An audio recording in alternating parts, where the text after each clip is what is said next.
नमस्कार, आवाज इंडिया में आप सभी का स्वागत है। मैं हूं सीमा। तमिलनाडु के मुख्यमंत्री एम.के. स्टैलिन ने केंद्रीय गृह मंत्री अमित शाह पर निशाना साधते हुए कहा है कि नीट 3 भाषा पॉलिसी, वक्त संशोधन कानून और परिसीमन जैसे मुद्दों पर सवाल उठाना ध्यान भटकाने की कोशिश नहीं, बल्कि राज्यों के अधिकारों की लड़ाई है।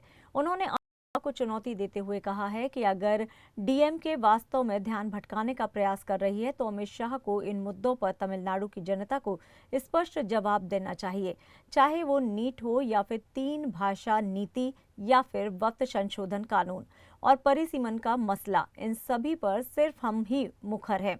क्या राज्यों के अधिकारों की मांग करना गलत है? तमिलनाडु सिर्फ अपने लिए नहीं बल्कि पूरे देश के राज्यों के अधिकारों की बात कर रहा है। स्टैलिन ने कहा कि सिर्फ अमित शाह ही नहीं बल्कि कोई भी शाह तमिलनाडु पर राज नहीं कर सकता। तमिलनाडु दिल्ली के कंट्रोल से बाहर है और यहाँ बीजेपी की सरकार कभी नहीं बनेगी। स्टैलिन ने आगे ये भी कहा कि मैं पूछना चाहता हूँ कि आपने तमिल का अपमान कैसे किया? क्या केंद्रीय मंत्री धर्मेंद्र प्रधान ने तमिल को असभ्य भाषा नहीं कहा था और क्या इसके लिए उन्होंने माफी मांगी? इससे पहले एक अन्य केंद्रीय मंत्री ने तमिल को बम विस्फोटों में शामिल बताया और क्या माफी मांगी? क्या आपने और प्रधानमंत्री ने ओडिशा में ये नहीं कहा था कि पुरी जगन्नाथ मंदिर की चाबियां चुरा ली गई हैं और तमिलनाडु में छिपा दी गई हैं? स्टैलिन ने कहा कि आपने फूट डालो और राज करो नीति अपनाई है। அமித்ஷா இல்ல, எந்த சாவார்னாலும் சார் எங்களை ஆள முடியாது. இது தமிழ்நாடு.